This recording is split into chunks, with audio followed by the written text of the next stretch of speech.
new to Azure, one of the most important things that you need to learn is the Azure Resource Hierarchy. In this video, I'm going to explain to you what the Azure Resource Hierarchy is, the components of it, and 4 commands that you can run in order to visualize the resource hierarchy within your actual tenant. Let's get started. All right, so we're going to navigate over to the Microsoft Learn portal, and as you can see here, we have a diagram that shows us the Azure Resource Hierarchy. The Azure Resource Hierarchy is how Azure organizes resources. There's basically 4 main components of the resource hierarchy itself, and above those 4 resources includes the tenant. So let's go from top to bottom and explain these specific resources. So the first one you have is a management group, and management groups are basically what I would call the policy layer within the actual resource hierarchy. This is where you can set different policies and specific organizations. As you can see here, you have the tenant root group, which is the default management group. And then below that, you can basically fan out specific management groups. Here, for example, they use the Contoso example. And then within under Contoso, you have platform, landing zones, decommissioned, and sandbox. So what you can do with this is that each of these can have their own separate policies as far as what's allowed, what's not allowed, and provide better governance and visibility and information within your tenant. Moving back, let's go ahead and look at our next section, which is the subscription. So subscription, you can think of it as the billing layer of the actual tenant, because whenever you enable them, you basically provide your billing information in order to set them up. They can basically be assigned a business unit can be assigned multiple subscriptions depending on the environment and your specific needs. And just to go back to use the example, as you can see here, you have a management group that has the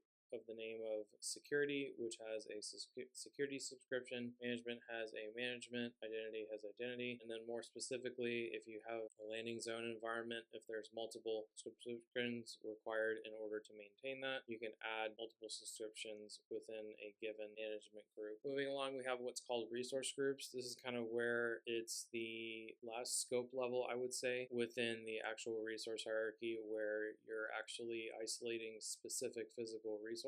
So obviously, after we've organized the resources based off of the specific department, line of business, or however your organization sees fit, you basically move down to subscriptions and then resource groups, and then below that are the actual resources themselves. So resource groups, as I've kind of stated, are basically just logical containers where resources specifically live. One thing that I want to note before we kind of move on to the hands-on specific portion of this video is we want to take a look at what's called the scope format. So whenever you're seeing output in the portal or the CLI, they'll basically will be what's called a scope format. Scope format basically starts at the subscription level for most resources, unless it's a management group. Here you can see the subscription ID, resource groups, provider, resource type, resource subtype, and resource name. And so that basically provides you a logical progression in a hierarchical way in order for you to see where an actual resource lives in context of the subscription and the resource group, and what resource provider or service that basically provisioned that resource. So additionally, we have the scope example for management groups, and as you can see, it starts with providers and eventually moves down into the management group name. One last thing here, as far as the documentation, you can see here that there are scope examples. They basically go from the top level, which is the management group, all the way down to subscription, resource group, and resource. Majority of the time, if you're looking and reviewing the logs, you're going to see the resource, and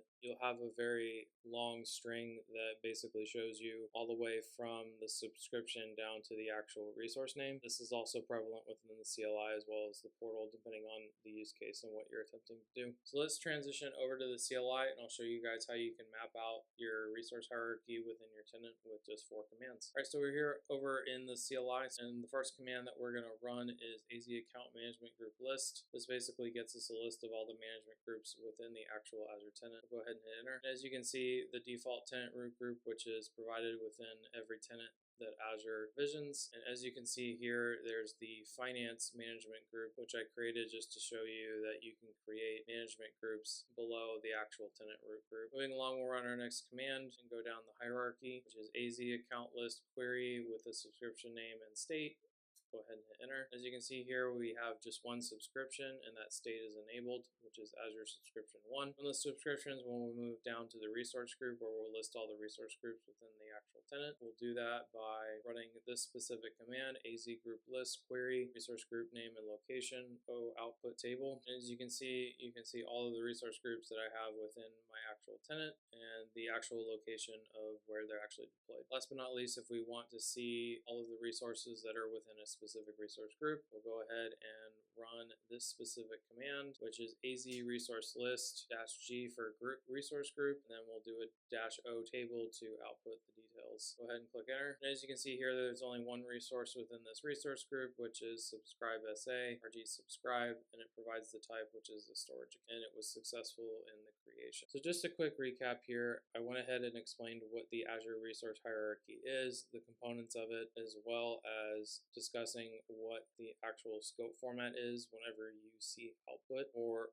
within the CLI or the actual logs. And then we did a hands-on session where we basically took 4 specific commands and basically mapped out an entire Azure resource hierarchy so that you can clearly see what this actually looks like and it's logically organized. Hope you found this helpful, and I hope to see you in the next one.